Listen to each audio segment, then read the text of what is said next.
समाचार पत्रों में दिया गया है कि बताया गया है कि परीक्षा शुरू होने से 2 घंटे पहले पेपर लीक कर गया था। नियुक्ति की प्रक्रिया अगर ईमानदारी पूर्वक आगे नहीं बढ़ पा रही, ये युवाओं के साथ खिलवाड़ है और अपनी प्रतिभा को पलायन करने के लिए मजबूर कर रहा है। जो थंब इंप्रेशन के लिए जिस कंपनी को दिया गया था ठेका, उसके मालिक जो है वो 1,40,00,000 से अधिक रुपए के कमीशन के मामले में उन पर कार्रवाई हो चुकी है। एक राष्ट्रीय पाप है अगर युवा के साथ अन्याय होता है तो। यूपी के मुख्यमंत्री योगी आदित्यनाथ ने दोहराया है कि ऐसे लोग जो युवाओं के भविष्य के साथ खिलवाड़ करते हैं वो न घर के रहेंगे न घाट के रहेंगे। ये राष्ट्रीय पाप है।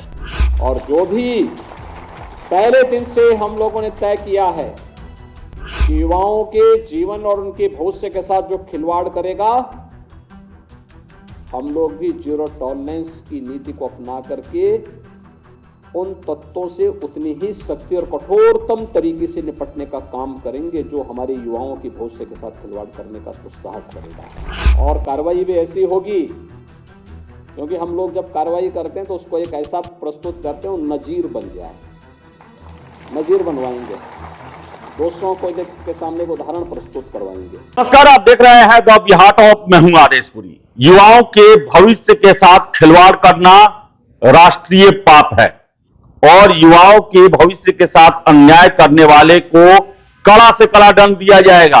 वो घर के रहेंगे न घाट के रहेंगे। आपको बता दें, ये बातें यूपी के मुख्यमंत्री योगी आदित्यनाथ ने कही है और उत्तर प्रदेश में हुए सिपाही भर्ती परीक्षा पेपर लीक के मामले को लेकर उन्होंने कहा है।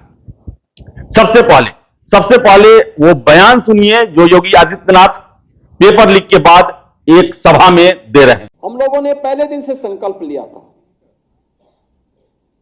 कि नियुक्ति की प्रक्रिया अगर ईमानदारी पूर्वक आगे नहीं बढ़ पा रही, तो ये युवाओं के साथ खिलवाड़ है और अपनी प्रतिभा को पलायन करने के लिए मजबूर करता है। ये एक राष्ट्रीय पाप है अगर युवा के साथ अन्याय होता है तो। और जो भी पहले दिन से हम लोगों ने तय किया है कि युवाओं के जीवन और उनके भविष्य के साथ जो खिलवाड़ करेगा, हम लोग भी जीरो टॉलरेंस की नीति को अपना करके उन तत्वों से उतनी ही सख्ती और कठोरतम तरीके से निपटने का काम करेंगे जो हमारे युवाओं की भविष्य के साथ खिलवाड़ करने का दुस्साहस करेगा। और सरकार ने जो कार्रवाई प्रारंभ की है, प्रारंभ में भी की थी, अब फिर एक बार और कार्रवाई हम लोग करने जा रहे हैं ऐसे लोगों को खिलाफ। क्योंकि हम लोग तकनीक का उपयोग करते हैं तो हम लोगों के समान ही वे तत्व भी तकनीक का उपयोग करने लगते हैं। कभी कभी मैं सोचता हूं कि अगर वे लोग भी अगर सकारात्मक सोच रखते तो संभवतः गलत काम नहीं करते, अच्छी दिशा में आगे बढ़ते, खुशहाल का जीवन व्यतीत करते। लेकिन अब वे न घर के रहेंगे न घाट के रहेंगे, क्योंकि अब तो सरकार जब अपनी कार्रवाई कर रही है तो बहुत बड़ी कार्रवाई हम लोग ऐसे तत्वों के खिलाफ करेंगे जो युवाओं के भविष्य के साथ खिलवाड़ करेंगे। और कार्रवाई भी ऐसी होगी, क्योंकि हम लोग जब कार्रवाई करते हैं तो उसको एक ऐसा प्रस्तुत करते हैं नजीर बन जाए, नजीर बनवाएंगे, दोस्तों को के सामने एक उदाहरण प्रस्तुत करवाएंगे। तो आपने सुना, नाराजगी काफी है और उन्होंने कहा कि हमारी कार्रवाई जो है वो अभूतपूर्व रहती है, नजीर पेश करते हैं हम और वैसा ही नजीर पेश करेंगे इस पेपर लीक मामले में।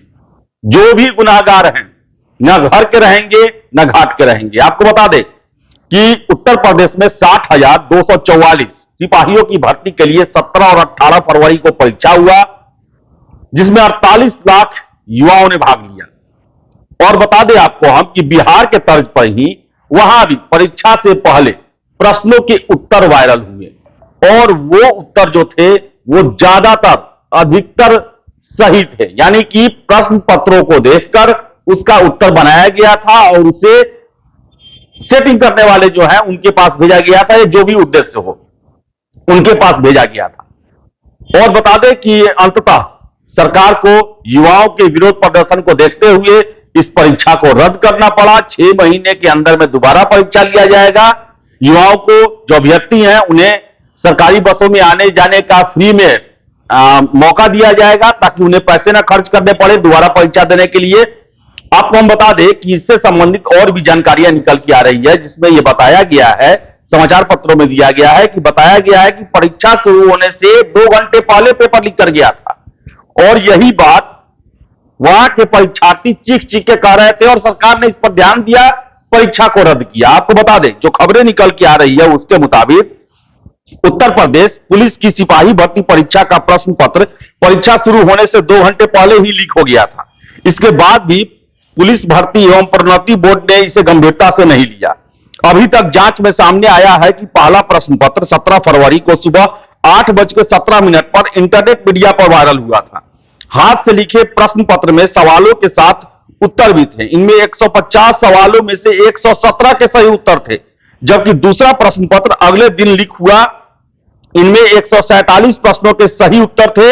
एसटीएफ ने मास्टरमाइंड को गिरफ्त में लेने के लिए इसी को आधार बनाया है। गिरफ्तार लोगों की हैंडराइटिंग के साथ प्रश्न पत्र की राइटिंग का मिलान किया जा रहा है। एसटीएफ ने इसके साथ ही छपाई केंद्र में सेंधमारी करके प्रश्न पत्रों को लीक करवाने की मामले की भी जांच शुरू कर दी है। मुख्यमंत्री योगी आदित्यनाथ ने सिपाही भर्ती परीक्षा का प्रश्न पत्र लीक होने के आरोपों के बाद 24 फरवरी को परीक्षा निरस्त कर पूरे मामले की जांच एसटीएफ को सौंपने का निर्देश दिया। एसटीएफ ने लखनऊ के कृष्णानगर क्षेत्र के परीक्षा केंद्र पर नकल करते हुए गिरफ्तार सत्य अमन और मैनपुरी से गिरफ्तार अभ्यर्थी से बरामद फोन को कब्जे में लेकर फॉरेंसिक लैब भेजा है। एसटीएफ के सूत्रों का कहना है कि फॉरेंसिक लैब की जांच के बाद कई और तथ्य सामने आएंगे। आपको बता दें कि 17 और 18 फरवरी को दो पालियों में परीक्षा हुई, जिसमें 42,43,43,000 अभ्यर्थियों ने परीक्षा दी। परीक्षा में सेंधमारी की कोशिश में 15 से 20 फरवरी के बीच सॉल्वर गैंग और नकल करने वालों की करवाने की कोशिश करते हुए 267 लोगों को पुलिस और एसटीएफ ने गिरफ्तार किया है। आपको बता दें कि इंटरनेट मीडिया पर वायरल प्रश्न पत्रों सहित दोनों मोबाइल से मिले प्रश्नों की राइटिंग का मिलान गिरफ्तार सॉल्वरों की हैंड राइटिंग से किया जा रहा है। एसटीएफ पहले प्रश्न पत्र को हल करने वाले को गिरफ्तार करने के प्रयास में है, जिससे आगे की कड़ी अपने आप जुड़े। एसटीएफ ने इसके साथ ही छपाई केंद्र में सेंधमारी करके प्रश्न पत्रों को लीक करवाने के मामले की भी जांच शुरू कर दी है। बलिया से गिरफ्तार किए गए नीरज से भी एसटीएफ ने पूछताछ की है और आपको बता दें कि ऐसा ही मामला बिहार में हुआ और यहां भी जांच की दिशा जो है उसी दिशा में चल रही है।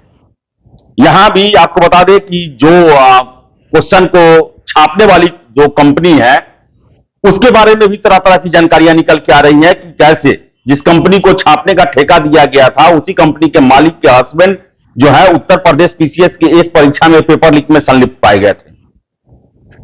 जो थंब इंप्रेशन के लिए जिस कंपनी को दिया गया था ठेका, उसके मालिक जो है वो 1,40,00,000 से अधिक रुपए के कमीशन के मामले में उन पर कार्रवाई हो चुकी है।